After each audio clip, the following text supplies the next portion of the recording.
कुछ लोगों के घर जो है वो एलओसी उनको डिवाइड करता था कि किचन इधर है हाँ। और बाकी घर उधर है। मैं पहला पुलिस वाला हूँ हम्म। जिसने नारकोटिक जो है हीरोइन हम्म।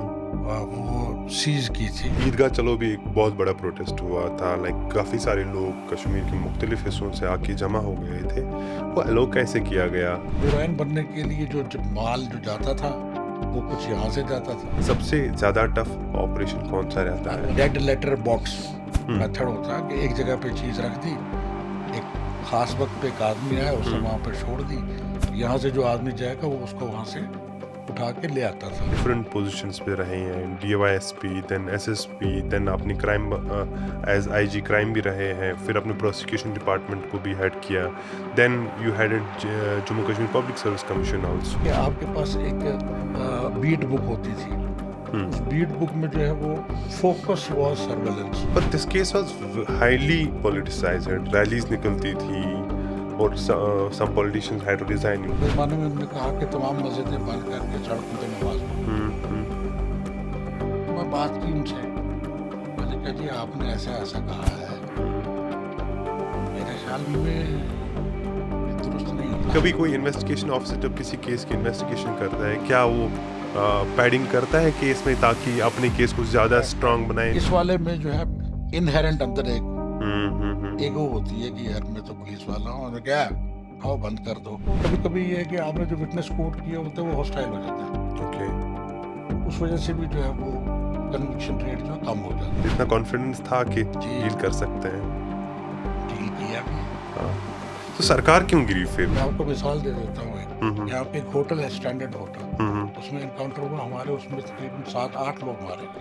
अगर हम जम्मू कश्मीर पुलिस और मुल्क के बाकी स्टेट्स या यूनियन टेरिटरीज में जो पुलिस है, अगर आप इनको कंपेयर करेंगे तो क्या फ़र्क नुमाया है? लेकिन जो फॉरेन मिलिटेंट्स हैं वो कश्मीर कैसे पहुंच जाते हैं यहाँ? हर एक जो है वो आजकल रील बनाता ही है, हाँ, तो पुलिस वाला जो है जब वर्दी पहनता है खूबसूरत भी नजर आता है तो वो सही। रील बना लेता है। was this I think that is not named him. okay, all right. I remember I think I have reported on that. Let's play rapid fire round now.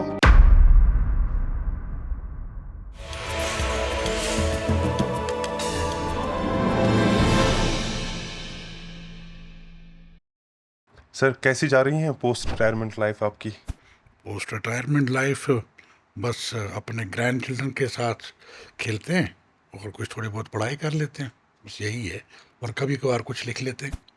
Okay. आपके वालिद साहब मेरे होम टाउन के first DC रहे हैं। जी। तो वो एक एडमिनिस्ट्रेटर थे, लेकिन आपने पुलिस सर्विस चूज़ किया। ये उनकी राय थी कि कोई एक एडमिनिस्ट्रेशन में रहे और एक पुलिस सर्विस में चला जाए? नहीं ऐसा नहीं है, मैं अप्लाई, क्योंकि जो कंबाइंड कम्पिटिटिव एग्ज़ाम होता है उसमें तो सभी सर्विसेज एक साथ ही होती हैं। राइट। मगर जो सर्विस रूल्स थे उसमें उनकी एज जो थी वो मुख्तलिफ थी कि आपको क्वालिफाइंग एज क्या होनी चाहिए।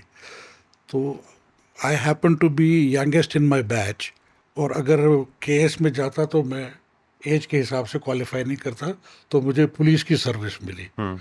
मैं वो ज्वाइन किया तो उसके बाद फिर इसी में रह लिए ये है।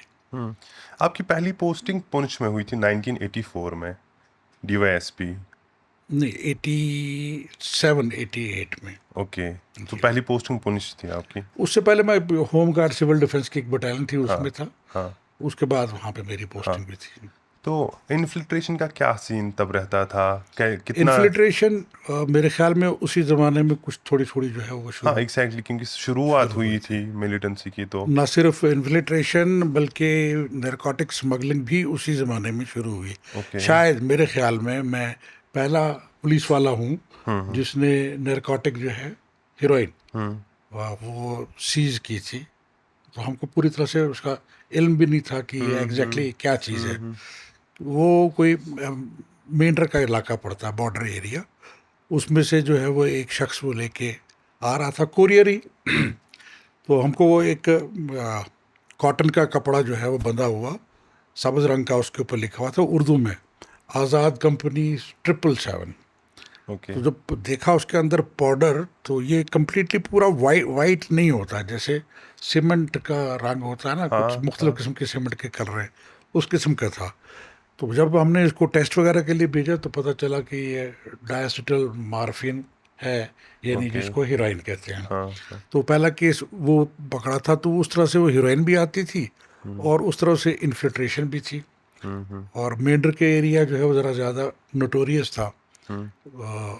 मगर शुरू शुरू में जो है इसका कोई इल्म नहीं हुआ कि क्या हो रहा है वहाँ पे, because things were normal otherwise.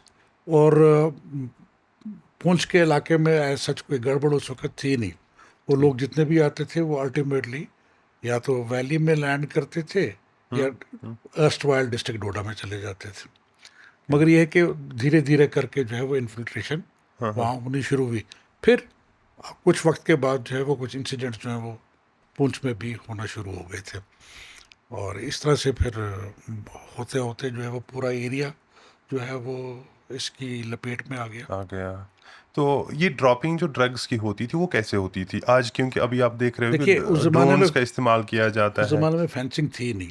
अच्छा। और तकरीबन जो है वो मतलब पाकिस्तान का जो एडमिनिस्ट्रेटेड कश्मीर है, जो एलओसी है, वहाँ कोई फेंसिंग नहीं थी। हमारे पास आज तो कोई फेंसिंग है। फेंसिंग नहीं थी। बल्कि जब मैं रजौरी में 2003 में था उस ज़माने में फेंसिंग शुरू हुई। अच्छा। उससे पहले जब फेंसिंग आप नहीं थी। एसपी एस एस पी था मैं। एसएसपी वहाँ एस थे। एस पी रजौरी में जब मैं था उस ज़माने में ठीक। जो chief of the army staff was थे उनका आइडिया था कि जिसको फेंस किया जाए। तो उस फेंसिंग से कुछ इन्फिल्ट्रेशन में तो फ़र्क पड़ा, हाँ हाँ। डेफिनेटली फ़र्क पड़ा उसमें। लेकिन उससे पहले जो है कि ये, क्योंकि हम जिस तरह से घरों में या अपने ऑफिस में बैठ के सोचते हैं कि जी की एलओसी कैसी होगी, तो एलओसी जो है वो बहुत उबड़ खाबड़ सी जगह है, कहीं पे हाँ। ऊंची कहीं नीची। और इस तरह से कि फेंसिंग के बावजूद भी कि कुछ इलाके जो है उसके ऊंचाई पे हैं कुछ नीचे हैं, हम्म। तो उसको बनाना और उसको बाद में ऑपरेशन करना मुश्किल काम था। उससे पहले तो बिल्कुल ही, खासकर एक एरिया पड़ता है पुंछ में, उसको बालाकोट बोलते हैं, और या फिर डेरी डबसी एक जगह का नाम है गाँव का। ये ऐसे इलाके थे कि उनमें आदमी बड़े आराम से आर पार आ जा सकता था। 100 में 100 लोगों की रिश्तेदारियां आर पार थीं। इसी तरह से आपका एक एरिया पड़ता है शाहपुर। शाहपुर के एरिया में गुतरियाँ, शाहपुर, ये गांव के हमीरपुर नाम। भी है वहाँ से, है ना? हमीरपुर तो अखनूर में है। जी। तो उसमें कुछ लोगों के घर जो हैं वो एलओसी उनको डिवाइड करता था कि किचन इधर है हाँ और बाकी घर उधर है, क्योंकि जो गांव में जगह होते हैं ना कोठे बने हुए, जी। तो उनका जो है वो कुकिंग एरिया जो है वो अलहदा होता था। तो वो उस तरफ को और ये इस तरफ को तो इतना कोई वेल डिफाइंड और वेल कंट्रोल्ड हो नहीं पाता था। लेकिन अब फेंसिंग के बाद जो है उसमें काफ़ी फ़र्क पड़ा है। जब आप 2003 की बात कर रहे हो कि जब वहाँ पे फेंसिंग वगैरह हुई थी, आप बता रहे हो कि कुछ घर उनके बीच में से लाइन चली गई। ये कैसे हुआ कि कन्विंस करना पड़ा लोगों को? कैसे कौन डिसाइड कर दिया कि मुझे नहीं, उस पार रहना है, कौन इस पार रहेगा? दरअसल जिस जो मैं बता रहा हूँ ना, वो वाला एलओसी है जो सीज फायर लाइन से एलओसी में तकसीम हो गया। तो वो जिस हालत में था, जो जहाँ पे वो उसी पे जो है वो लाइन गई। अब जिस वक्त फेंसिंग हुई है तो फेंसिंग हमने बिल्कुल एलओसी के ऊपर नहीं की हुई है। वो कुछ फेंसिंग, हाँ फेंसिंग अपने दूर अपने है, अपने अपने एरिया में। अपने एरिया में की, राइट। क्योंकि वहाँ पे करना जो है वो पॉसिबल नहीं था, नामुमकिन था। तो वो अपने एरिया में है, लेकिन उसके बावजूद भी कुछ घर उस फेंसिंग के पार, वो हाँ, उनको एक गेट से होके जाना पड़ता जाना है, पड़ता है। कंट्रोल्ड। मैं गया हूँ फॉरवर्ड पोस्टर्स पे, मैं गया हूँ, वो घर मैंने देखे हैं। तो ये जो फॉर एग्जांपल जो ड्रग डीलर्स वहाँ से थे, वो कैसे ये ड्रग यहाँ पहुँचाते थे? तब क्या ड्रोन्स का इस्तेमाल किया उस जाता ज़माने था में या? ड्रोन तो था नहीं। ठीक। उस ज़माने में ड्रोन नहीं था। वो इसी तरह से एक जिसको डेड लेटर बॉक्स मेथड होता है कि एक जगह पे चीज़ रख दी, एक ख़ास वक्त पे एक आदमी आया उसने वहाँ पे छोड़ दी, तो यहाँ से जो आदमी जाएगा वो उसको वहाँ से उठा के ले आता था। तो वो ज़रा पुराने किस्म का सिस्टम था। अच्छा, मतलब लोग आपस में क्रॉस करते थे, क्रॉस मिलते थे करते जो थे, लाइन के बिल्कुल उस पार बिल्कुल है। बिल्कुल। आर पार जो है वो लोग आते जाते थे। हाँ। और कुछ खास इतना ज़्यादा जो है उसमें कंट्रोल था नहीं। फिर अगर आप 1987 और 2003 की दो पोस्टिंग्स आपकी जो रही है, बॉर्डर डिस्ट्रिक्ट में रही है, एक पुंछ में रही है और एक राजौरी में रही है, क्या डिफरेंस आपने, चाहे इन्फिल्ट्रेशन की बात करें या ओवरऑल सिचुएशन की बात करें बॉर्डर एरियाज में, क्या डिफरेंस आप देख पाए उस दिन? अगर आप उसको अभी भी कंपेयर करोगे तो? पहले वाले वक्त में जो है वो रिसोर्सेज हमारे पास इतने नहीं थे। ठीक। 2003 में उस वक्त ऑपरेशन पराक्रम भी चल रहा था। हम्म। सो मच सो के उस ज़माने में ज़िला रजौरी में जो डिवीज़न फौज थी, जो उसकी सर्वेलेंस करती थी एलओसी की, क्योंकि फेंस अभी था नहीं, उनकी तादाद भी बढ़ा दी थी। क्योंकि जो राष्ट्र राइफल है उसके दो डिवीजन्स, एक का तो एक हिस्सा आता था उसमें, और एक फुल फ्लेज जो है हमारे ही ज़िले में और पूंछ में था। उसके अलावा भी एडिशनल कुछ डिवीजन जो हैं वो फौज के लगाए गए थे। सो अवेलेबिलिटी ऑफ फोर्सेस जो है वो ज़्यादा थी। और फिर एलओसी के ऊपर जब फेंसिंग हो गई, फिर मेरे ख्याल में उसकी इतनी ज़्यादा ज़रूरत नहीं रही, तो धीरे धीरे उसको कम किया। कुछ जो है वो तादाद भी जो है वो मिलिटेंट्स की वो कम हो गई, और कुछ एक कम्युनिकेशन जो है वो लोगों के साथ खोला, उससे भी जो है वो काफ़ी फ़र्क पड़ा उसमें। एक्चुअली आपने सवाल पूछा कि क्या फ़र्क है।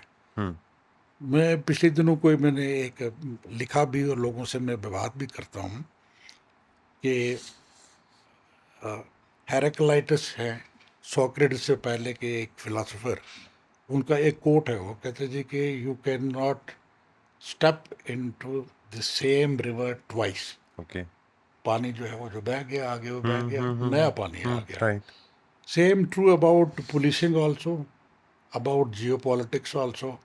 ये एक धारा है जो बह रहा है, और उसमें चेंज तो होती रहेगी। इसलिए 87 से लेकर 2003 में जो फ़र्क आया, बीच में जो है वो थोड़ा सा बढ़ भी गया, और मिलिटेंसी का लेवल भी बढ़ा 2003 से 2004-05 तक। फिर धीरे धीरे जो है वो और कम होना शुरू हुआ। ये एक बड़ा पैराडॉक्सिकल मामला है पुलिसिंग का जहाँ तक ताल्लुक है। Because when you are dealing with the military point of view, तो उस वक्त आपको ये देखना है कि इन्फिल्ट्रेशन हो रही है, ज़मीन की हालत क्या है, वगैरह वगैरह। पुलिसिंग का काम जो है वो आपको कम्युनिकेशन जो है वो आम आदमी के साथ भी खोल के रखना है, और वो आम आदमी जो है वो वक्त के साथ साथ उसके नज़रियात बदलते रहते हैं। Right. Ever changing flowing river जो है वो चल रहा है। पहले वो कुछ एक तरीके से सोचता था, अब दूसरे तरीके से सोचता है। हैविंग सेड सो, मगर इम्पॉर्टेंट ये भी है कि आपके पास एक डेटा अवेलेबल होना चाहिए जो स्टैटिक हो। प्रॉब्लम ये होती है कि कभी कभी हम उस डेटा में फंस जाते हैं, द लॉ इन्फोर्समेंट एजेंसी, कि आप एक ख़ास अंदाज में एक जगह को देखना शुरू कर देते हैं, and you don't change your opinion about that. The person has change, Things have changed. but you have not changed your Approach hasn't approach changed. and your attitude towards that. वो एक दिक्कत है। मगर ज़रूरी ये भी है कि जी कि आपके पास वो डेटा होना भी चाहिए, आपको वो भी खबर होनी चाहिए, मगर आपके पास एडेप्टेबिलिटी भी होनी चाहिए, और एडेप्टेबल लीडरशिप भी प्रोवाइड करनी है आपने, न सिर्फ अपनी फोर्स, अपनी ऑर्गेनाइजेशन को, बल्कि लोगों के पास भी आपने जो है लीडरशिप। बेसिकली जो ऑफिसर होते हैं किसी जगह का, कोई अगर सुपरिटेंडेंट पुलिस है, तो वो लीडर न सिर्फ अपनी फोर्स का, शायद वो लोगों का भी है इन ए वे, क्योंकि वो उनकी जान और माल की हिफाजत का जिम्मेवार है, अकाउंटेबल। ये एक इम्पॉर्टेंट चीज़ है, और कभी कभी जो है वो जब हम इस चीज़ को इग्नोर करते हैं, तो वहीं पे हमारी जो है वो खराबी शुरू हो जाती है, कि हम स्टैटिक हो जाते हैं अपनी सोच में, बदलते नहीं। पुलिसिंग पे हम बात करेंगे कि क्या अप्रोच है, सक्सेसफुल है, कैसे क्या करने की ज़रूरत है। मैं और जानना चाहूँगी कि जैसे आपने कहा कि हीरोइन का जो है वो वहाँ से आना होता था यहाँ की तरफ, और क्या क्या ड्रग्स तब आते थे?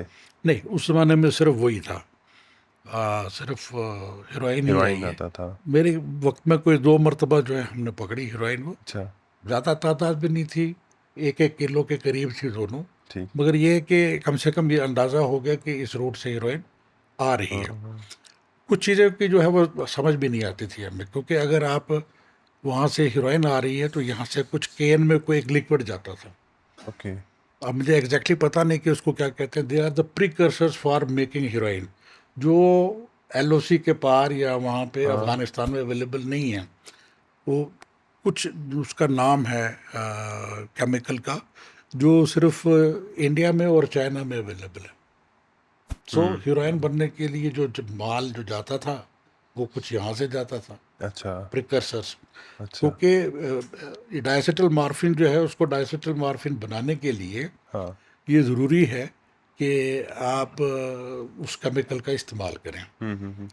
तो एक बड़ी अजीब चीज़ ये है कि हम लफ्ज़ इस्तेमाल करते हैं हीरोइन में, बड़ा फैसिनेट होता था। मैंने कहा ये क्या बात है कि इसका नाम हीरोइन है। हाँ हाँ तो मैं थोड़ा सा रिसर्च किया, मैंने कहा कि इसको ज़रा समझें हम कि क्या है। तो पता ये चला कि बायर कंपनी ने एक ज़माने में एज पेन किलर और जो सांस की तकलीफ होती है उसके लिए एक प्रोडक्ट निकाला, डायसेटिल मॉर्फिन, और उस प्रोडक्ट का नाम जो है उन्होंने रखा है हीरोइन। ठीक कुछ देर के बाद जो उन्होंने कहा कि जी इससे टॉलरेंस बहुत ज़्यादा हो जाती है। मेडिकल टर्म में टॉलरेंस का मतलब ये हुआ कि जो अच्छा वो एडवर्टीजमेंट होता है ना, ये दिल मांगे मोर, यस कि यस उसके कोई असर नहीं होता तो और चाहिए आई चाहिए। तो उन्हें डिसाइड किया कि जी कि इसकी प्रोडक्शन जो है वो बंद कर दी जाए। हाँ अब वो प्रोडक्शन बंद करने का जो था एक फैसला, वो फैसला जो है एक लिहाज से दुरुस्त था, एक लिहाज से जो काउंटर प्रोडक्टिव हो गया। वो इसलिए कि आपकी किचन फार्मेसी शुरू हो गई, because you know the formula now. तो instead of coming through a standardised company, the people started making it at home. तो उसकी जो है वो मुख्तलिफ किस्म की जो पैरामीटर्स हैं कुछ बढ़ गए, वो ज़्यादा डेंजरस हो गया। मगर नाम जो है वो वही कंटिन्यू हुआ। ओके अब पंजाब के इलाके में, जम्मू में इसको चिट्टा बोलते हैं। हाँ तो किसी ने मुझसे पूछा कि जी कि ये चिट्टा जो है ये हीरोइन है। तो हमने फिर पता किया तो पता ये चला कि चिट्टा जो है वो हीरोइन नहीं है, it is an adulterated form of heroine. Heroine क्योंकि उसमें कुछ मुख्तलिफ किस्म की हमने फर्टिलाइज़र का कुछ डाल के वगैरह, which is very very dangerous. तो अगर हीरोइन असल वाली होती तो हाँ उससे तो आदमी कुछ देर बच ओके जाता। अनएडल्टेड अनअडेल्टेड जो थी, इसमें तो बचने के चांस जो है वो बहुत कम है। तो इस किस्म का सिलसिला तब शुरू हुआ था, मगर चिट्टा भी नहीं आया था। हीरोइन थी प्योर फॉर्म में, दो किचन फार्मेसी से बनी हुई, ओके मगर थी वो प्योर फॉर्म में। जो इससे पैसा आता था, क्या इसको मार्केट में सेल करके पैसा लिया जाता था, राइट? या ड्रग एडिक्ट्स यूज करते थे? नहीं, बेसिकली यहाँ पे जो एडिक्शन का प्रॉब्लम बाद में शुरू हुआ, ओके वो एडिक्शन की प्रॉब्लम ऐसा थी नहीं, it was okay just a route. Okay but as it always happens कि रास्ते में जो आपका कुरियर है वो पिलफरिश करता है, हाँ पिलफरिश हाँ करके जो है वो लोकली भी यूज़ करवा लेता है। Okay that local use is has now increase so much हाँ हाँ हाँ। That the government has to do a lot about that. तब भी ये लाइक लोकल यूज के लिए होता था या मिलिटेंसी को नहीं, फंड करने के ये लिए किया बाहर था? नहीं जा रहा था, अच्छा रेस्ट ऑफ द कंट्री है, most probably to Mumbai and such areas metropolitan, because यहाँ पे कोई इसकी कंजप्शन थी नहीं, हाँ हाँ खासकर हीरोइन की। हाँ हाँ बाकी तो ये जो चरस का और बाकी चीज़ें हैं उनकी तो लोकल कंजप्शन हमेशा से रही ही है। और जो इससे कश्मीर में पैसा भी आता था उसका क्या जो इससे होता था? पैसा आता है वो मोस्ट प्रोबेबली बाद में जो है वो इस्तेमाल करते रहे हैं इंटेलिजेंस एजेंसीज बाहर से फॉर फंडिंग। क्योंकि सारा, अगर आप देखें ना तो एक किताब है द पॉलिटिक्स ऑफ हीरोइन। हम्म वो पॉलिटिक्स ऑफ, जो उसके ऑथर हैं, नाम उनका मैं इस वक्त भूल रहा हूँ, वो कहते हैं कि जी कि आपके एक तो गोल्डन ट्रायंगल है और एक गोल्डन क्रेसेंट है। ये दोनों जगह ऐसी हैं जिनमें आपके एक तरफ को तो वियतनाम की वार हो रखी है, एक जगह जो है अफगानिस्तान की वार हुई है। तो इसको चलाने के लिए वो पैसे तो आने हैं ना कहीं से। राइट तो उनके पास रेडिली अवेलेबल जो ओपीएम है उसको डायसेटल मार्फिन बना के जो है उसकी प्रोडक्शन की, और दोनों जगह से वो जाता रहा। और उसके बदले में जो पैसे आते थे वो मिलिटेंसी के लिए, इंसर्जेंसी के लिए इस्तेमाल होते थे, एंड मे बी बाय सम रोग soldiers was used for counter insurgency also. वो पैसा जो उससे आता था, तो उसमें तो इस चीज़ का एहतमाल है, मगर एज सच उस वक्त ही कोई एक ऐसी एविडेंस नहीं है कि एग्जैक्टली जो है वो पैसा कहाँ इस्तेमाल। जाता था? ठीक है। और एक चीज़ हमारे यहाँ है कि लाइक लाइन ऑफ कंट्रोल है and then there is international border. जो जी जम्मू कश्मीर का एरिया है वहाँ से लाइन ऑफ कंट्रोल है हमारा पाकिस्तान के साथ, या पाकिस्तान कंट्रोल्ड कश्मीर के साथ। लाइन ऑफ कंट्रोल पे आरआर वाले डिप्लॉयड होते हैं और इंटरनेशनल बॉर्डर पे बीएसएफ वाले डिप्लॉय होते हैं। ये क्या फ़र्क है? यहाँ पे राष्ट्रीय राइफल्स वाले क्यों डिप्लॉय होते हैं नॉट और exactly Rashtriya Rifle, it is army, regular army, army या it can be of any regiment. Yes yes yes yes Rashtriya Rifle का काम बेसिकली एंटी इंसर्जेंसी है, वो हिंटरलैंड में रहते हैं। एग्जैक्टली। वो उसमें फ़र्क ये है कि आपका एक सीज फायर हुआ। सीज फायर का मतलब है कि आपकी एक एक्टिव वॉर चल रही थी कि उन्होंने बाद में कहा कि जी इसको सीज फायर कर सीज फायर दीजिए। करते हैं। फिर 1973 के शिमला एग्रीमेंट में उसको आपने नाम दे दिया line of actual control, agreed line of upon control. Both sides. मगर वो फौज जो है वो वही डिप्लॉयड रही। इंटरनेशनल बॉर्डर पे जो है वो already it is not a disputed yes border, तो उसमें आपके इस तरफ से जो है वो बीएसएफ होती है, बीएसएफ। हाँ परली तरफ रेंजर होती है, which are not the regular army. Okay. तो वो पैरामिलिट्री तो नहीं उनको कहा जा सकता, पैरा लफ्ज़ जो है वो बड़ा नेगेटिव है। हाँ उसको आप बोलिए कि सेंट्रल पुलिस ऑर्गेनाइजेशंस में से हाँ वो हाँ डिप्लॉय होती हैं। ओके। कहीं पे इंडो टिबेटन बॉर्डर पुलिस है, कहीं पे ये है। तो ये इनमें फ़र्क है। जो इंटरनेशनल बॉर्डर जो और एल एल एल ओ सी जो है हाँ वो कहाँ पे जो है वो डिवाइड करता है। अगर आप जाएं मिसाल के तौर पे, आप कठुआ से लेकर राइट अप टू अखनूर में, परगवाल से पहले, परगवाल एक आइलैंड सा है चिनाब के अंदर, वहाँ तक जो है वो इंटरनेशनल बॉर्डर है। उसके आगे से लेकर सारे का सारा जो एल ओ सी है, एलओसी। जोड़ियाँ, छम्ब, और फिर वो घूमते घूमते पुंछ रजौरी से होते हुए कुपवाड़ा, केरन, ये सारा सारे के सारा लगा। Yes yes yes. तो आप देखेंगे कि इन तमाम जगहों पर जो है वो because of the cease fire वहाँ पे रेगुलर ही फौज होगी, ताकि जब कभी भी अगर कोई एमरजेंसी इस किस्म की हो तो they are able to to take. फौज डील करेगा। Okay. Do you remember any कोई स्पेसिफिक कोई ऐसा incident that's very close to your heart उस एरिया से, राजौरी पुंछ एरिया से, या जो इनिशियल ईयर्स आपकी सर्विस के थे, जो आपने डील किया हो या आपकी नज़रों में वो इंसिडेंट आया हो, चाहे वो मिलिटेंसी को लेकर, चाहे वो ड्रग इन्फिल्ट्रेट करने को लेकर, या कोई और कोई इंसिडेंट बॉर्डर एरिया में? वो एक ज़माने में एक मिलिटेंट था जो आके लोगों के घरों में रहता था और हर के घर में कोई ना कोई एक हाइड बना लेता था अच्छा। ज़बरदस्ती, या किसी को कहता था कि मेरा ये ग्रेनेड रख लो, मेरी ये पिस्तौल रख लो, हाँ मेरी ये चीज़ रख लो। असल मकसद उसका ये होता था कि अब इनके पास ये चीज़ पड़ी है, अगर कोई आएगा पुलिस वाला और उनसे पूछेगा तो ये खुद घबराएंगे कि जी कि हम भी तो इन्वॉल्व हैं। उसकी वजह से उसकी मूवमेंट जो है वो बहुत वेल इस्टेब्लिश हो गई वहाँ पे। मगर बाद में एक ज़माने में वो इस हद तक भी था कि जी कि वो लोगों को जो पकड़े जाते थे, जिन पे शक रहता था किसी तरह का, नॉट फुली इन्वॉल्व, उनको छुड़वाने के लिए जो है वो अपने किसी सरपंच को या विलेज लीडर को भेज भी देता था कि भाई इनको छुड़वा के लाओ। वो छुड़वा के ले भी आते थे मजबूरन। जब वो वापस आ जाता आदमी तो वो उसी का ही गुलाम हो जाता था कि जी कि इसने मुझे बचवाया। तो इस तरह से उसने एक पूरा नेटवर्क बना रखा था वहाँ पे। तो एक ज़माने में हमने फिर एक तो ये डिसाइड किया कि जिस किसी को भी शक में लाया गया हो हाँ उसको 24 घंटे के अंदर पूछ के, या तो अगर इन्वॉल्व है तो उसको बुक कर लिया जाए, अगर इन्वॉल्व नहीं है तो उसको घर भेज दिया जाए। अब वो लोग जो है वो अचानक बगैर किसी सिफारिश के वापस जाना शुरू हुए, तो ये अनसेटल होकर वहाँ से भाग गया। देन कहीं पे एक जगह वो पुलिस मुकाबले में दिल्ली में मारा गया, और पीछे जो है वो सामान लोगों का पड़ा हुआ, अब वो अभी भी घबराए हुए हैं हाँ। कि हमारे उसका पास क्या सामान, करें? उसका राइट। क्या करें।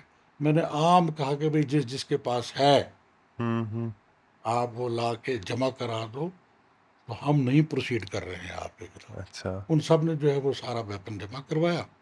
उसका नतीजा ये निकला कि वो पूरे का पूरा इलाका जो है बाकी आइंदा की उस मूवमेंट से खाली हो गया। अच्छा। तो ये एक देखा था। हमारे पास ऑप्शन ये भी था कि हर एक के खिलाफ एक आर्म्स एक्ट का केस लगा देते, हाँ हाँ। लेकिन फिर वो सिलसिला जो है वो चलता ही रहता। हम्म। एक तो उन लोगों को तकलीफ होती कि जिनकी क्रिमिनल इंटेंशन है नहीं, मजबूरी में अंडर फंसाए ड्यूरेक्स गए थे। फंसाए गए हैं कि जी कि तो आप वेपन रख लीजिए। तो ये उससे बहुत इम्पैक्ट पड़ा, बहुत, और उससे काफ़ी फ़र्क पड़ा, और वो एरिया तकरीबन तकरीबन खाली हो गया। मैं उसी इलाके की बात कर रहा हूँ जहाँ पे शाहदरा शरीफ से लेकर रजौरी के दरमियान का इलाका है, नाले के पार तक। इस तरह से जो है वो थोड़ा क्लियर किया गया।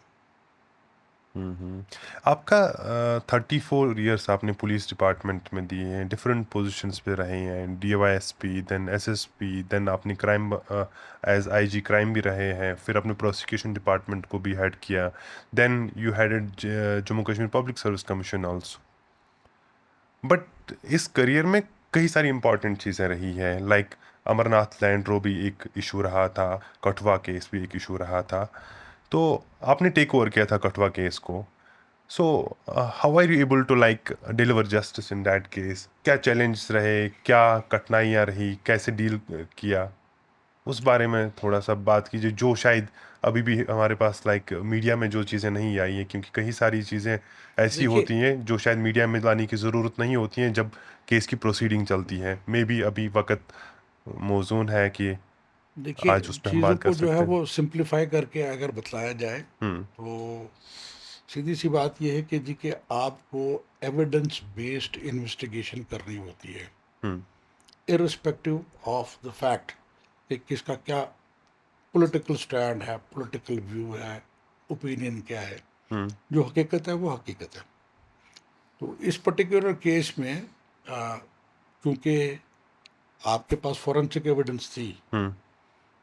कि एक बच्ची एक ख़ास जगह के ऊपर रखी गई जहाँ पर नॉर्मली उसको नहीं होना चाहिए था। यस।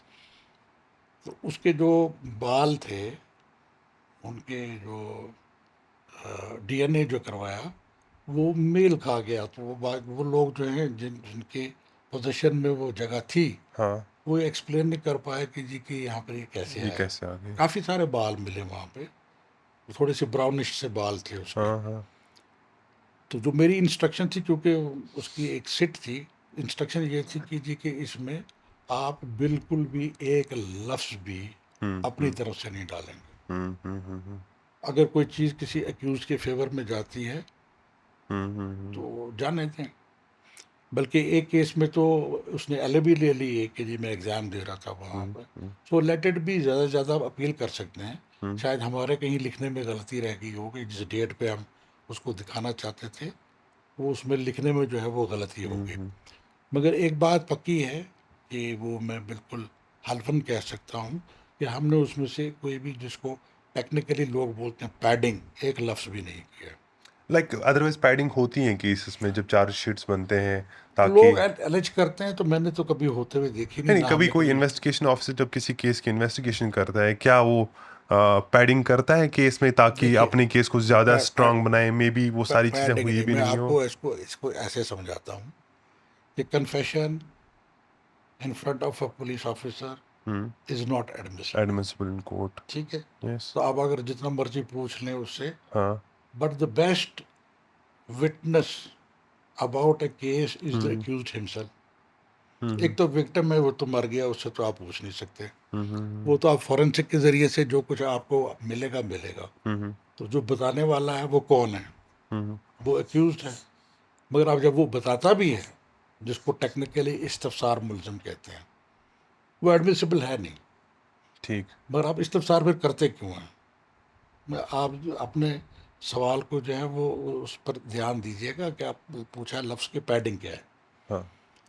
अब वो एक बयान बताता है कि जी कि मैं गया, हम्म। फलां आदमी को मैंने साथ लिया, फलां जगह से मैंने दवा खरीदी या जहर मैंने खरीदा, फलां दुकानदार से मैंने खरीदा। ये सारी की सारी बातें जो हैं तो एडमिसिबल नहीं है, आप इसको कोर्ट में नहीं लेके जा राइट सकते। राइट। अब इन द प्रोसेस जो है वो दो चार नाम उसने ज़रूर बताए हैं कि हम्म। मैं फलां आदमी को लेके गया। वो आदमी तो विटनेस है ना, हम्म। वो अक्यूज भी नहीं है। यस। वो दुकानदार तो जो है विटनेस है। विटनेस है। तो आप जो कहानी इसने कही है उसको वेरीफाइड दूसरे आदमी के जरिए से करवा के करवाते हैं। कोर्ट में लेके जाएंगे। केस अब स्ट्रांग बन हाँ, जाता है। अब आप इसको थियोरेटिकली पैडिंग भी कह सकते हैं, मगर ये कानूनी तौर पे जायज़ भी है।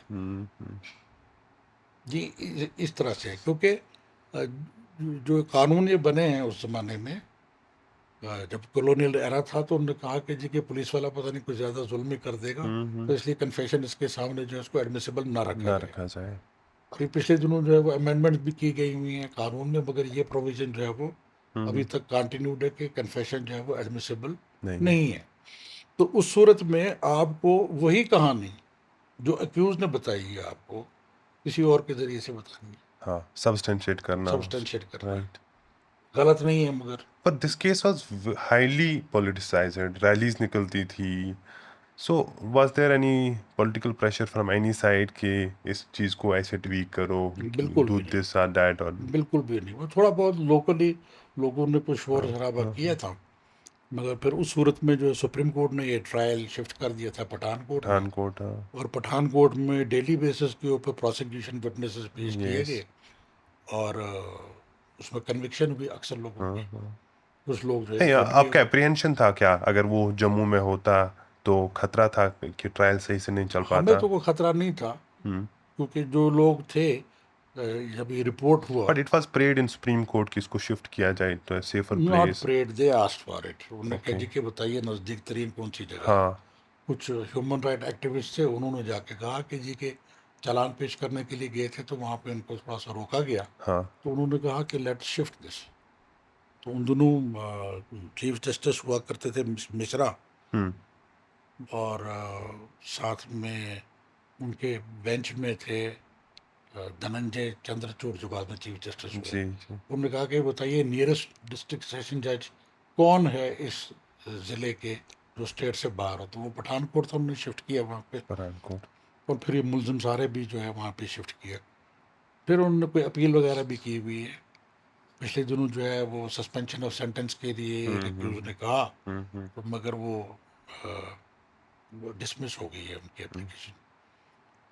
तो मीडिया ट्रायल भी काफ़ी चली इस केस को लेकर। It was being debated all over हाँ, अक्रॉस दोनों तरफ से नेशनल एंड बात हो रही रीजनल थी, मीडिया। दोनों तरफ से सो बात हो रही उसका थी। कोई इम्पैक्ट इन्वेस्टिगेशन पे रहता नहीं, है उस पे और वो कैसे, प्रोसिक्यूशन पे? वो कैसे होगा? जो फैक्ट्स हैं वो फैक्ट्स हैं, आप एक उनको नहीं चेंज ओपिनियन कर सकते। क्रिएट होती है, फिर आपके दिमाग में भी ये चीज़ आती होंगी, नहीं नहीं ज़्यादा ओपिनियन ये है, मे भी शायद हम कुछ गलत कर रहे हैं, अब इसको नहीं, फिर आप से रिव्यू कोई करें। अफोर्ड नहीं कर सकते, वो आप नहीं अफोर्ड कर सकते कि आपके जी। सामने एविडेंस कुछ और है, आपके हाँ, फॉरेंसिक हाँ, एविडेंस हाँ। कुछ और है, हम्म। आपके ऑक्यूलर अकाउंट कुछ और है, हम्म। तो आप कुछ और उसमें कर दें, हम्म। पॉसिबल नहीं है, हम्म। चाहे वो पॉलिटिकल ओपिनियन कुछ भी रही हो। कोई डर रहता था?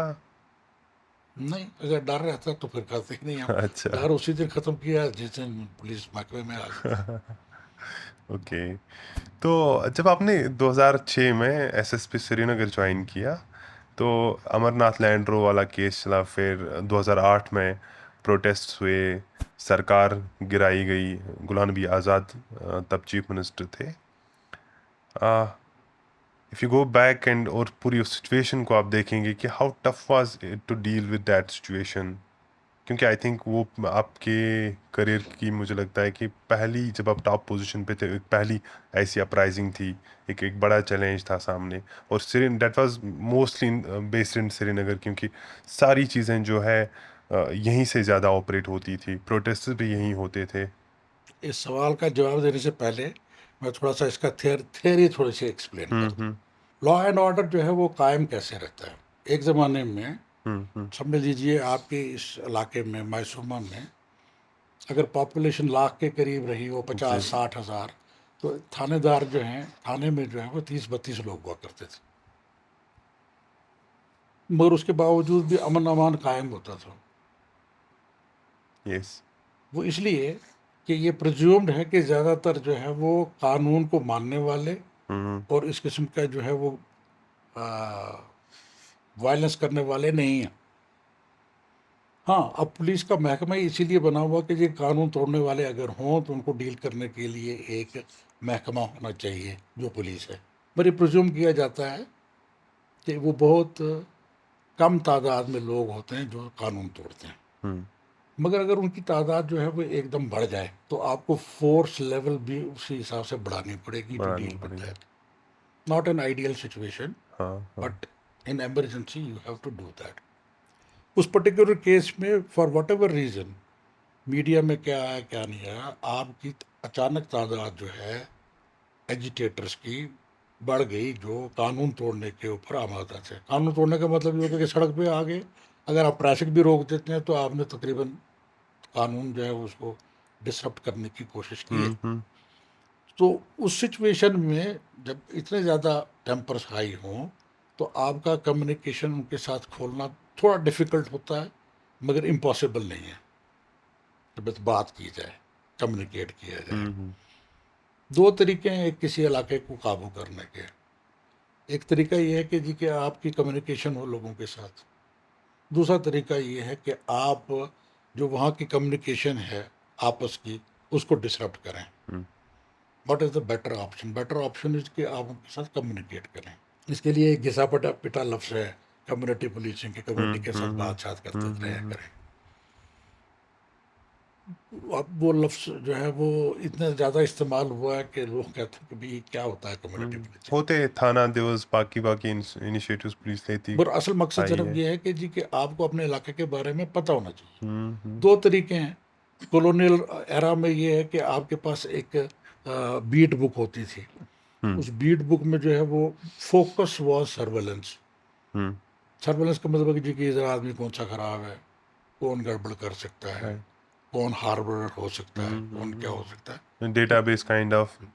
हमने उस ज़माने में कोशिश की कि इसको थोड़ा सा पलट कर इसको हम कम्युनिटी पुलिस में इसी बीट को तब्दील करें।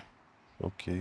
तो जो हमारा डेटा बीट में था वो क्या था कि यहाँ पे स्कूल कहाँ कहाँ पे हैं, यहाँ पे जिम कहाँ पे हैं, यहाँ पे आबी गुजरगाहें वाटरवेज कहाँ पे हैं, हाउस बोट कहाँ पे हैं, वो कहाँ पे हैं, बाकी क्या पूरी मैपिंग। कल्चरल एक्टिविटी क्या है। ठीक। तो उसके ज़रिए से जब आपके पास ये डेटा अवेलेबल है तो you are able to communicate right. इस इलाके में जो है वो कौन सा ऐसा आदमी है जिसका इन्फ्लुएंस है, एग्जैक्टली। पॉजिटिव इन्फ्लुएंस है। तो now you have switched over from this surveillance mode to community base. Community police. Difficulty क्या आती है, मैं जब इंग्लिस्तान में गया, थेम्स वैली पुलिस के साथ काम किया था जब, तो वहाँ पे जो कम्युनिटी पुलिस ऑफिसर होता है वो स्वर्ण पुलिस ऑफिसर नहीं है, मतलब उसको पावर ऑफ अरेस्ट नहीं है। ओके। जब उसको पावर ऑफ अरेस्ट नहीं है तो वो थोड़ा सा हम्बल है बात करने में। एग्जैक्टली। जो हम अपना आदमी लगाते हैं जो कम्युनिटी पुलिस ऑफिसर है, जो he can be experiment investigative officer. He has power of arrest. Exactly. तो समटाइम्स कम्युनिटी में से आदमी जो है ही कैन बी किसी का rude behaviour rude rude behave also. सही से नहीं करेगा एंड ही विल टेक वो एक्शन। कम्युनिटी ऑफिसर बोलता कि जी कोई बात नहीं जी, इस वाले में जो है इनहेरेंट अंदर एक ईगो होती है कि यार मैं तो पुलिस वाला हूँ, और क्या आओ बंद कर दो, तो इसलिए वो टेक ऑफ हो नहीं पाता। ओके। हालांकि उनको जो है वो सॉफ्ट स्किल्स सिखाने की जो है वो कोशिशें की गई over a period of time, लेकिन वो इनहेरेंट एक प्रॉब्लम रहती है, कानूनी प्रॉब्लम में बीच में। हम which वो is- चीज़ अडॉप्ट क्यों नहीं कर पाते यहाँ पे जो लाइक इंग्लैंड में है? उसके लिए तो एक पूरा ही एक कोई स्ट्रक्चर ही प्रपोजल? वैसा है, उसके लिए तो पूरा स्ट्रक्चर ही वैसा होगा। मैं आपको एक और मिसाल देता हूँ। पिछले दिनों मैंने लिखा भी था एक जगह, वेस्ट लैंड। एक थ्योरी है उन्हें के ब्रोकन विंडोज थ्योरी। आप देखें कि जिस शहर में हर जगह कूड़ा गार्बेज पड़ा हो, जो चीज़ टूट गई है वो रिपेयर ना हो, जहाँ मेन होल जो है वो टूटा हो वो रिपेयर ना हो, तो ये क्या बतलाता है? ये बतलाता है कि nobody is in charge.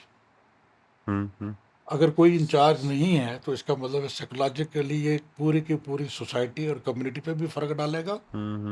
If nobody is in charge then they will indulge in all unlawful activities also, है ना।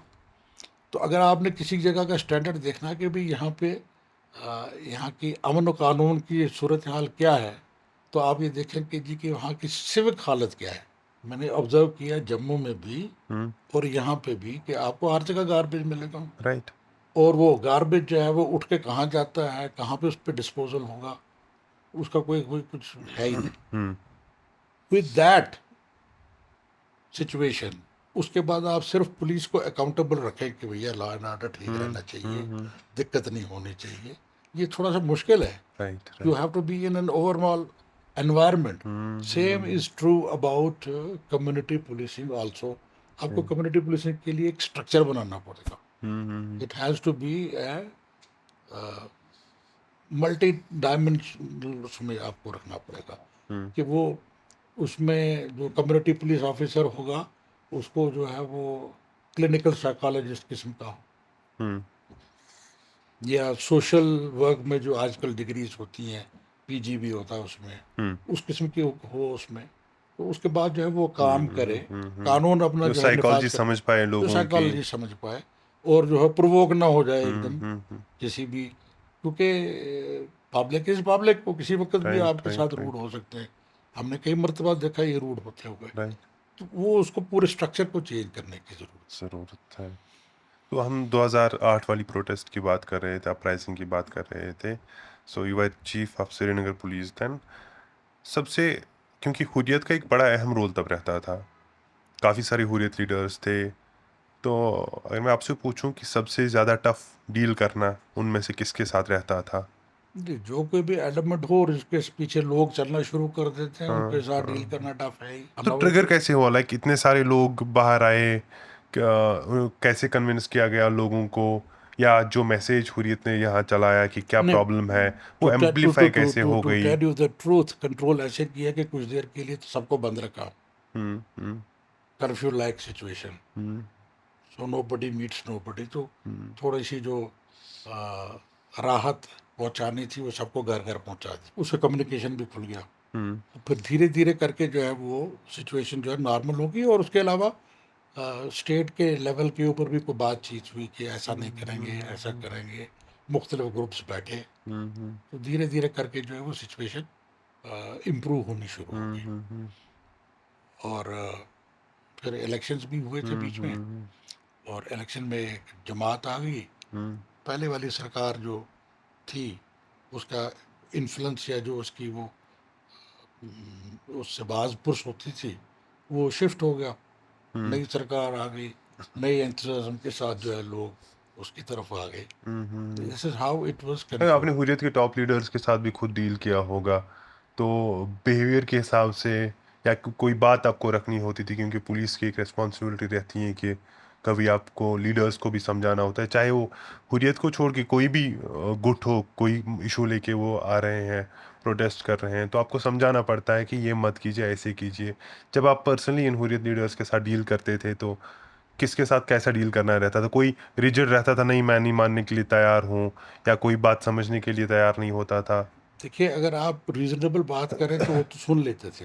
हम्म मसला एक ज़माने में उन्होंने कहा कि तमाम मस्जिदें बंद करके सड़कों पे नमाज पढ़ो. हम्म तो मैं बात की उनसे, मैंने कहा जी आपने ऐसा ऐसा कहा है, हम्म मेरे ख्याल में ये दुरुस्त नहीं है. कुछ जगह ऐसी हैं जहाँ पर नमाज पढ़ना जो है वो जायज़ है. हम्म चौराहे पर हम्म जहाँ पे जानवर बांधे जाते हैं, खाना काबा की छत के ऊपर, कब्रिस्तान के अंदर. राइट. ये आप ज़रा एक ऐसी बात कह रहे हैं तमाम लोगों को जो फ़िक़्ह के हिसाब से, इस्लामिक लॉ के हिसाब से दुरुस्त नहीं है. तो वो मान गए बात. नेक्स्ट टाइम उन्होंने कहा नहीं नहीं ऐसा नहीं होगा. मैंने कहा आपको कुछ और, उन्होंने कहा नहीं जी अब ईदगाह में नमाज़ पढ़ेंगे.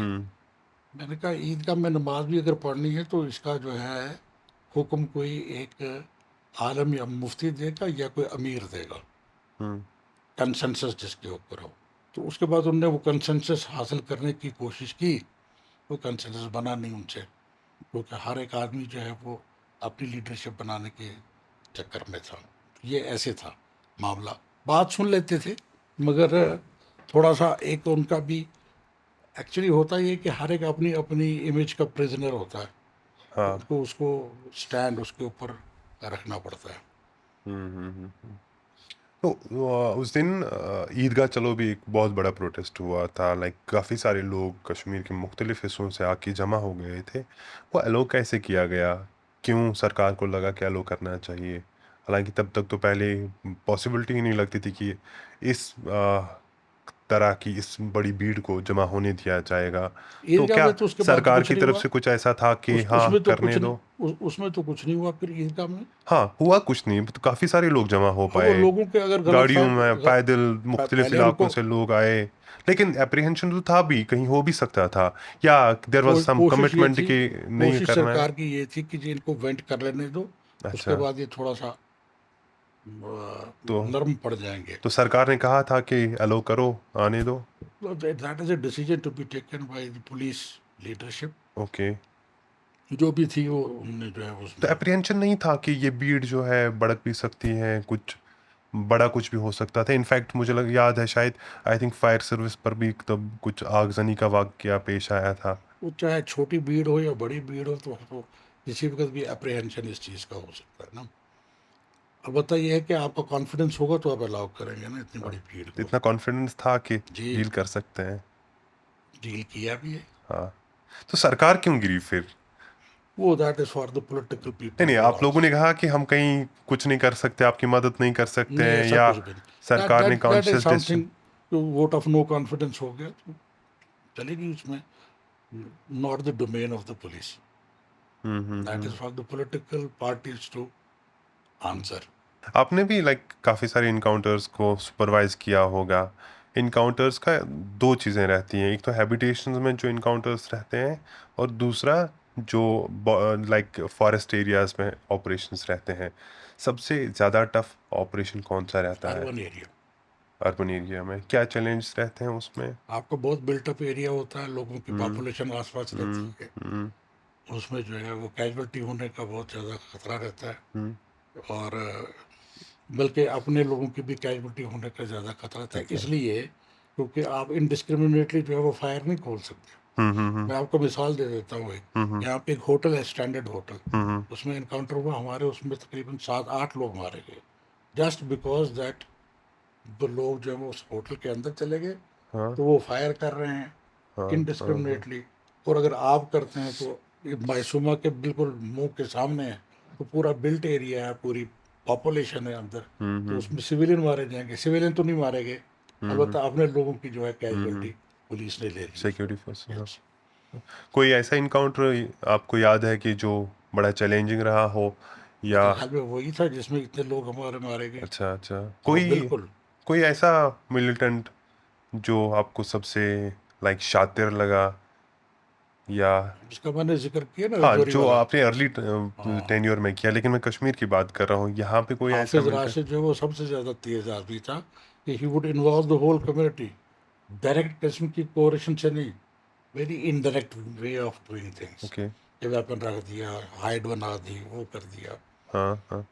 तो यहाँ पे तो काफ़ी सारे थे, अब तो मुझे नाम भी याद नहीं उनके, जैसे कोई वो उनके नाम तो असल होते नहीं, हम्म अबू कासिम हो गया, ये हम्म ऐसे इस किस्म के लोग, हम्म हम्म हम्म हम्म और उन्होंने पूरे एरिया को जो है वो हम्म घूमते रहते थे, राइट फ्रॉम दाची गांव टू कुलगाम टू बांडीपुर, इतने इतने एरिया में। हम्म।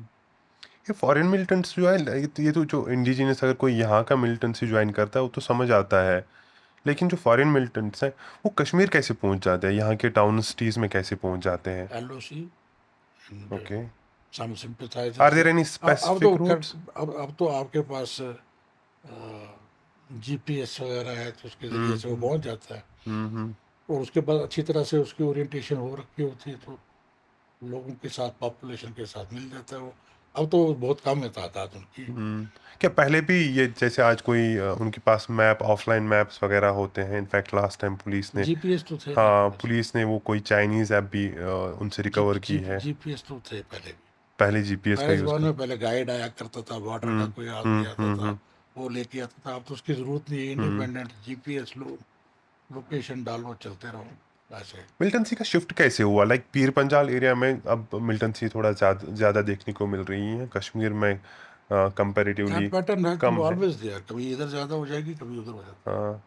जहाँ पे देर। जहाँ पे ज़्यादा प्रेशर रहेगा वहाँ कम हम्म। होगी, जहाँ प्रेशर कम होगा वहाँ पे मिलिटेंसी शुरू अच्छा, होगी। ऐसे चलता है कि जहाँ पे security It has grid happened tight है earlier तो also. भाग जाते हैं वहाँ से? क्योंकि मुझे याद है 2021 में आई थिंक जम्मू कश्मीर की हिस्ट्री में सबसे एक लंबा ऑपरेशन चला जो राजौरी पुंछ एरिया में था। I was reporting on that, वो मैंने इंटेंसिवली कवर किया था पूरा। तो वो तब एरिया जो से है वो वहाँ पे काम थोड़ा मुश्किल है, पहाड़ी जंगल उस हिसाब से। As compared to that Kashmir valley जो है वो आसान है, you can drive into any area. हाँ हाँ। कुपवाड़ा थोड़ा बहुत है, पहाड़ी इलाका पड़ता है, हम्म। बाकी तो प्लेन है। लोकल सपोर्ट कहाँ ज़्यादा मिलता था, यहाँ या उस एरिया में? डिपेंड करता है कि कॉन्टेक्स्ट क्या है, लोकल आदमी है कोई। तो सबसे स्ट्रॉन्गेस्ट वेपन जो आपने देखा होगा मिलिटेंट्स ने क्या यूज़ किया है कश्मीर में? स्ट्रॉन्गेस्ट वेपन तो स्नाइपर इस्तेमाल किए हैं, ठीक ठीक ठीक ठीक। मगर वो भी रूरल एरिया में, अर्बन एरिया में नहीं। अच्छा, तो मुझे याद है कि आई थिंक एक दो बार ही RPG-7 भी यूज़ हो गया था। जी वो भी हुआ है, बल्कि एक तो मुझसे पहले रजौरी में उन्होंने एंटी एयरक्राफ्ट गन भी जो है वो अच्छा। रिकवर की थी। एंटी एयरक्राफ्ट गन वो I think still it is there, hmm. Seizure में अभी भी मौजूद है उनके पास। अच्छा अच्छा। वैसे कॉमनली क्या यूज़ करते हैं रूटीन में? AK-47 ज़्यादा। तो इंटेलिजेंस गैदरिंग का या इंटेलिजेंस का कितना रोल रहता है कि टू डील विद मिलिटेंसी? और इसमें इंटेलिजेंस भी हमारे पास दो किस्म के होते हैं, एक तो जो टेक वाला है and second is human intelligence. सबसे ज़्यादा फ़ायदा किससे होता है? ह्यूमन इंटेलिजेंस से ज़्यादा फ़ायदा होता है या ये अलग अलग फेजेस में इनका अपना ये रोल अलग रहता अलग है? फेज है। देखिए आप टेक्निकल इंटेलिजेंस को जब उसके ऊपर काम करते हैं तो you have to switch over to the human and.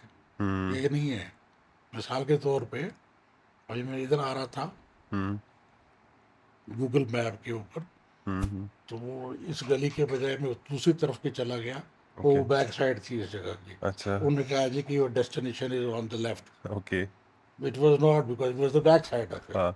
तो वो the human element has to be there, तो किसी को पूछेंगे कि भाई हम्म जगह है कहाँ पे। हम्म तो ये दो it it works like that. Hmm. I think एक टाइम ऐसा भी आया था जब मिलिटेंट्स ने पुलिस ऑफिशियल्स के घर वालों पे हमला स्टार्ट किया था, उन पे अटैक्स किए थे, कभी शायद हॉस्टेज भी बनाने की कोशिश की थी। तो तब आप डील कर रहे थे इन चीज़ों के साथ, कितना टफ फेज था वो और कैसे डील कर पाए? देखिए अंडर थ्रेट तो जो है पुलिस ऑफिसर्स की फैमिलीज हमेशा रहती ही थी उन जगहों पे। हम्म अब वो मुख्तलिफ तरीक़ों से जो है वो उसको डील किया जाता है, वक्त के साथ साथ जो है वो बात वो इट ख़त्म हैपेंड भी हो इन जाती है। 2018 हाँ आई गेस 2018 में when you were IGP crime. I was IGP crime. Yes. तो डायरेक्टली तो मैं उसको डील नहीं कर रहा था, मगर ये हाँ हाँ उस हाँ। ज़माने के जो IG थे यहाँ पे, उनने उसको डील किया था। और वो डायरेक्टर जनरल ने भी कुछ इंस्ट्रक्शन दी थी कि कैसे सेफ्टी रखी जाए अपने ऑफिसर्स की और उनकी फैमिली की। Okay okay. Now coming back to police, आज आपने देखा होगा जब सोशल मीडिया यूज़ करते हैं तो पुलिस के लोग या पुलिस ऑफिसर सोशल मीडिया का काफ़ी यूज़ करते हैं। How do you see it? Social media का इस्तेमाल मेरे ख्याल में ज़रूरी भी है, क्योंकि आपको एक इन्फॉर्मेशन देनी है लोगों को। और उस सिलसिले में मुख्तलिफ डिस्ट्रिक्ट्स ने अपने अपने एक्स हैंडल बनाए हुए हैं या फेसबुक के ऊपर बनाए हुए हैं मेरे ख्याल में। मगर आप सवाल ये पूछ रहे हैं कि ये हाँ जो रील बनाते हैं, एग्जैक्टली, जो ऑफिसर्स अपनी वो एक कैपेसिटी में यूज़ इंडिविजुअल कर। उनकी शौक है कि अपने वर्दी को डिस्प्ले करें। हाँ। और how it is scene bye the police department, मैं उस पर कमेंट नहीं कर सकता, क्योंकि it is for their seniors encourage that और टू डिस्करेज दैट। डिस्करेज। अलबत्ता यह है कि हर एक जो है वो आजकल रील बनाता ही है। हाँ। तो पुलिस वाला जो है जब वर्दी पहनता है, खूबसूरत भी नज़र आता है, तो वो भी सही रील बना लेता है। सही सही। ये है इसमें। अलबत्ता ज़रूरी तो है कि अगर आप कम्युनिकेट नहीं करेंगे अपनी सोसाइटी के साथ, हाँ तो आपकी दी पुलिसिंग जो है वो थोड़ी सी मुश्किल हो जाती है। You are able to communicate कि जी कि रास्ता बंद है, हाँ हाँ। यात्रा चलेगी कि नहीं चलेगी। तो this will come through the social media very quickly, हाँ। Rather than going to radio और रेडियो और television, which TV. Will take time. तो राइट। ये उस हिसाब से ठीक हाँ, है। Lot of police officers use social media for information वो बड़ा डिसमिनेशन। ज़रूरी भी है, होना भी हाँ चाहिए, हाँ हाँ क्योंकि हर एक अगर इंफॉर्मेशन दे रहा है हाँ और कभी कभी गलत इंफॉर्मेशन भी चली जाती है, डिसइंफॉर्मेशन जाती है, उसको कंट्रोल करने के लिए तो सोशल मीडिया का इस्तेमाल ज़रूरी है। हम्म। What challenge do you see, like, foresee for Jammu and Kashmir police or security agencies in Jammu and Kashmir for next like 5-10 years? देखिए, अभी जितने भी आपने सवालात किए ना, वो ज़्यादातर ऐसे सवालात हैं जो को फौजी किस्म के हैं, मिलिट्री लाइक। मैं ये समझता हूँ कि ये असल में पुलिस का काम जो है वो लोगों की जान और माल की हिफाजत। Mm-hmm. मगर नेशनल सिक्योरिटी जो है over a period of time पूरे मुल्क में तमाम पुलिस में वो ओवर राइड करना शुरू हो गई है। Mm-hmm. Over riding the basic work of policing. मगर वो आप अवॉइड नहीं कर सकते, क्योंकि जान और माल की जब हिफाजत आप करेंगे तो ये इश्यूज तो बीच में आ ही जाएंगे। हैविंग सेड सो, जैसे कि आपका काम जो है वो जियो पॉलिटिक्स में है, उसमें ज्योग्राफी पे बड़ा जोर है। एटलीस्ट 2 किताबें मैं कोट कर सकता हूँ जो इसी सब्जेक्ट पे हैं। एक तो रॉबर्ट डी कपलान की, जो थिंक टैंक है अमेरिकन, बहुत मशहूर, और द रिवेंज ऑफ ज्योग्राफी। दूसरी ब्रिटिश ऑथर है Tim Marshall, the prisoner of geography. वो क्या कहते हैं कि जी कि आप जो कुछ भी जियो पॉलिटिक्स और बाकी तमाम चीज़ें करते हैं, आपकी ज्योग्राफी जो है वो आपको उस तरफ को लेके जाती है। टिम मार्शल कहता है कि जी कि अगर सोचता होगा पुतिन कि काश के बीच में कोई पहाड़ी होती, तो अब वो हमेशा जो है वो प्रिजनर ऑफ ज्योग्राफी है कि वो सोच रहा होता है कि यार मैं ज्योग्राफी में कहाँ पे फंस गया। तो फौज का काम जो है वो ज़्यादा ज्योग्राफी की तरफ है। Having said so, that doesn't mean कि पुलिस का काम जो है ज्योग्राफी के साथ नहीं, because you are dealing with a population which is living in a geographical section, और उसके कुछ एडवांटेज डिसएडवांटेज है। जैसे आपके शुरू के सवाल आते हैं LOC वगैरह के, अब ये ज्योग्राफी है। Right. रॉबर्ट डी कपलान के मुताबिक ये बॉर्डर जो है वो अननेचुरल बॉर्डर है, सीज फायर वाला। नेचुरल बॉर्डर क्या होता है कि इतना बड़ा पहाड़ बीच में हो, बहुत बड़ा समंदर बीच में हो, तो उसके इधर के और उधर के कल्चर में, सोच में फ़र्क होगा। एक छोटी सी मिसाल दूंगा, नॉट एग्जैक्टली कि ये कोई बॉर्डर है। आपका पीर पंचाल इतना पड़ता है, पीर पंचाल के यहाँ की ज़बान, सोच, Culture. पॉलिटिकल एस्पिरेशंस, और पीर पंचाल के उस तरफ के एस्पिरेशन जो है वो मुख्तलिफ। हमारा ट्राइब ये है कि जब हम ज़्यादा फोकस करते हैं on the geography and not on the people, तो हमारी दिक्कत शुरू हो जाती है। मिसाल के तौर पे गिलगित में जो है वो दिक्कत चल रही है आजकल Yes. पाकिस्तान एडमिनिस्ट्रेशन में। वो दिक्कत इसलिए है कि आप जो वहाँ की पॉपुलेशन है उसको एक स्ट्रैटेजिक टेरेन की तरह ट्रीट करते हैं। I am using deliberately the word terrain. Yes. मतलब आप एक कम्युनिटी या ह्यूमन बींग्स के साथ हिसाब से नहीं डील करते। और ये सिलसिला तब शुरू हुआ जब ग्रेट गेम के वक्त में कि रशियन एम्पायर इधर आ गया और ब्रिटिश एम्पायर इधर से चला गया, तो बाकी जगहों के अलावा गिलगित में जो है वो आके परली तरफ जो है वो अफ़गानिस्तान भी पड़ता है, इधर जम्मू कश्मीर है, इस तरफ को रूस है, ये तमाम चीज़ें। तो उसकी वजह से जो है वो जो वहाँ की पॉपुलेशन है उसको आपने एज पॉपुलेशन नहीं ट्रीट किया, आपने उनको जो है एक स्ट्रेटेजिक टेरेन की तरह ट्रीट किया। It can be true about any other place. जब भी आप किसी जगह को स्ट्रेटेजिक टेरेन की तरह इस्तेमाल ट्रीट करेंगे तो आपकी दिक्कतें जो हैं वो कम होने के बजाय बढ़ जाएंगी। किसी जगह के लिए भी true about any other place, irrespective of what community is living there, है ना। जैसे जैसे ये जो गिलगित बल्तिस्तान वाला जो है, वहाँ पे दर्द लोग हैं, वो आधे डिवाइडेड इधर हैं, आधे उधर हैं, आधे उधर हैं, और उनको जो है वो ट्रीट करते हैं कि यार इनको जो है वो आप ऐसे रखें कि स्ट्रेटेजिकली हमारे फ़ायदे में रहें। तो this in a democratic setup या जहाँ पे अब वेलफेयर ऑफ द पीपल ज़्यादा हो, ये चीज़ नहीं चल सकती। ये तो कोई एम्पायर्स में चल सकता था। तो ये लिगेसी ऑफ एम्पायर जो है वो मेरे ख्याल में नहीं होनी चाहिए। तो इसलिए पुलिसिंग जो है वो स्ट्रेटेजिक टेरेन ट्रीट करने के बजाय उनको एज कम्युनिटी ट्रीट करना चाहती है और करनी चाहिए, और ये चैलेंज है। हुआ ये है कि over a period of time जिस वक्त बंदूकें वगैरह तमाम चीज़ें आ गई, तो आपको एज फोर्स मल्टीप्लायर या अंडर देयर वर्क और शैडो काम करना पड़ा फौज के, तो आपकी ज़बान, आपकी सोच, आपका तरीक़ेकार तो वैसे ही हो गया। बट द फोकस इज दो चीज़ें हैं ना, कि एक तो है ज़मीन, और ज़मीन के ऊपर है पॉपुलेशन। नो, अब का फोकस क्या है, पॉपुलेशन है कि ज़मीन है।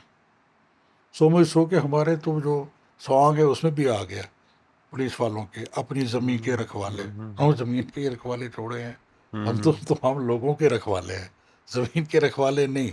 Because the focus of the army is they are basically trained to protect the territory of the country. And the job of the police is to protect the population which is in their jurisdiction.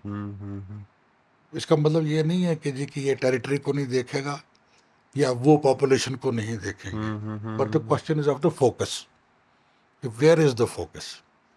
Training उस हिसाब की है।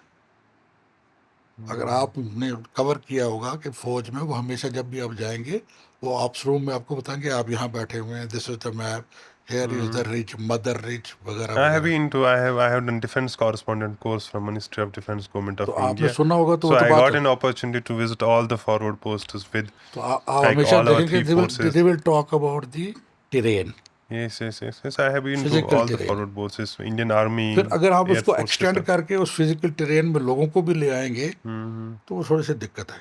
मतलब the focus is there is a territory and some people are living on it and there are people who are living on a territory. There is a difference between the two things. ये है। तो ये challenge है कि आने आने वाले वक्त में कि ज़्यादा से ज़्यादा it should be people oriented. You should be able to provide a leadership not only to your force but leadership to the people around also. And most important thing कि जिस जगह पे आप इर्रेलेवेंट नहीं हो जाते एज पुलिस ऑफिसर, तो आपने अपना काम नहीं किया। आपकी एफिशिएंसी ये है कि over a period of time you should become irrelevant. कौन एसपी साहब हैं पता ना हो, सब ठीक ठाक चल रहा है, नो पर्सन्स, है ना। अब जब यहाँ पे आपने ये फलां आदमी ये वो वगैरह वगैरह, इसका मतलब है कहीं पे कोई दिक्कत है कि काम जो है वो ठीक नहीं हुआ। मैं खुद अपने आप को जो है सक्सेसफुल आदमी नहीं तस्वर करता अगर लोग ये कहते कि जी जनाब जहाँ फलानी साहब तब थे तो ये होता था। नो, इंडिविजुअल की क्या बात है, the system should work. Like अगर हम जम्मू कश्मीर पुलिस और मुल्क के बाकी स्टेट्स या यूनियन टेरिटरीज में जो पुलिस है, अगर आप इनको कंपेयर करेंगे तो क्या फ़र्क नुमाया है? We have been quite good and there were so many challenges. Okay बहुत challenges जो है फेस किए ओके इस फोर्स ने। और आप समझिए कि इनके लोग जो मारे गए हैं वो तकरीबन 1000 से ऊपर हैं, ज़्यादा while on duty, ज़्यादा। मेरे ख्याल में माई एस्टिमेट इज़ वेरी कंजर्वेटिव, क्योंकि मैं काफ़ी देर से मैंने अपडेट नहीं उसमें लिया हुआ कि कितने लोग मारे गए हुए हैं। और किसी जगह पे मेरे ख्याल में इतनी ज़्यादा जो है वो शहादतें नहीं हैं जितनी यहाँ पे हैं। उसके बावजूद भी they are able to deliver. कमियाँ होती हैं हर जगह, उनको दुरुस्त भी किया जा सकता है। कुछ चीज़ें जो बेहतर हो जाती हैं, कुछ चीज़ें जो हैं वो ख़राब हो जाती हैं। मगर ये कहना कि जी कि हमारे वक्त में सब कुछ ठीक था अब ख़राब हो गया, that is being delusional. Delusional होना जो है वो दुरुस्त नहीं है। कुछ लोग तो डिल्यूजन में ही सारा वक्त गुजार लेते हैं। ये है, these are the challenges. Okay आपके करियर ने एक बहुत ही एक हिस्टोरिकल एक ट्रांजिशन देखा, क्योंकि जब आप सर्विस में थे तो आपने ज़्यादा टाइम जो है स्टेट में काम किया है, फिर 19 के बाद यूनियन टेरिटरी बनाई गई and you also got some chance to work in the union territory administration. अगर इन दो को एनालाइज करना होगा कि सबसे आपने एंजॉय कहाँ किया काम करना, being part of the state और being in the union territory? देखिए, वो आप तो वही काम कर रहे हैं ना जो आप कर रहे थे पहले। There नहीं isn't much ऐसा of भी सुनने difference. को आता है कि रिलैक्सेशन ज़्यादा पुलिस को मिलती है अगर यूनियन टेरिटरी में है, स्टेट में there are like lot of interferences. Is that true और it's too No, much of that is exaggeration not true. Because we That is are too much of union territory exaggeration. Today? No, no. Did you feel any difference? फर्क ये है कि आपके पास जो decision maker है जो वो readily available हुआ करता था यहीं पे, वो had a political banking also. Chief minister अब जो है वो अब भी जो है वो पॉलिटिकली इलेक्टेड ही आदमी है, but he is away in Delhi. That is the difference, but his representative is here. Let's play rapid fire round now. So I will ask you questions. You have to answer in one word. So, one posting that shaped your career the most. SSP Rajouri. The toughest district police. Again SSP Again. District Rajouri. Okay. The best quality every police officer should possess. Should be a good listener. एक reform you would like to be implemented in Jammu and Kashmir Police. I think there should be more of an accountability. Okay. There has to be a mechanism of accountability. So क्या बड़ा misconception है Jammu and Kashmir police के बारे में? यही कि जी के they are very happy in indulging in violence. Oh. The most difficult decision you have taken in uniform. Leave it pass. One moment in your career you are most proud of. The case we dealt with here in Srinagar, in which a son had killed his father and we were able to crack the case. Okay, what was this? I think. That is not named him Okay, all right. I remember. I think I have reported on that. because there was nobody to look after his case. When a son, the only son, kills his father, then who is there to pursue his case? And we were able to crack that case. एक operation जो आप कभी नहीं भूल पाओगे. Standard hotel wala जिसमें we lost many of our boys. Okay. What's the biggest challenge in counter insurgency today? It is regarding the narrative. The biggest mistake investigators make. They don't examine the scene of occurrence properly and miss many things there because telltale signs are always there. एक ऐसी book जो हर एक police officer को पढ़नी चाहिए. एक book से तो काम नहीं चलेगा, काफी सारी पढ़नी पड़ेगी. कोई एक खास. I think Robert D Kaplan की द ट्रेजिक माइंड. कौन है एक ऐसे शख्स जिन्होंने आपको सबसे ज़्यादा इंस्पायर किया? मेरे फादर ने मुझे इंस्पायर किया. ओके. अगर आप पुलिस ऑफिसर नहीं होते तो क्या होते? मेरे ख्याल में मैं कहीं पढ़ा रहा होता, टीचर होता. जम्मू कश्मीर पुलिस की सबसे ग्रेटेस्ट स्ट्रेंथ क्या है? सबसे बड़ी स्ट्रेंथ ये है कि वो सर्कमस्टांसेस के मुताबिक अपने आप को ढाल लेते हैं. One piece of advice for young police officers. They must always look at the record of their concerned area, update it, and at the same time be flexible.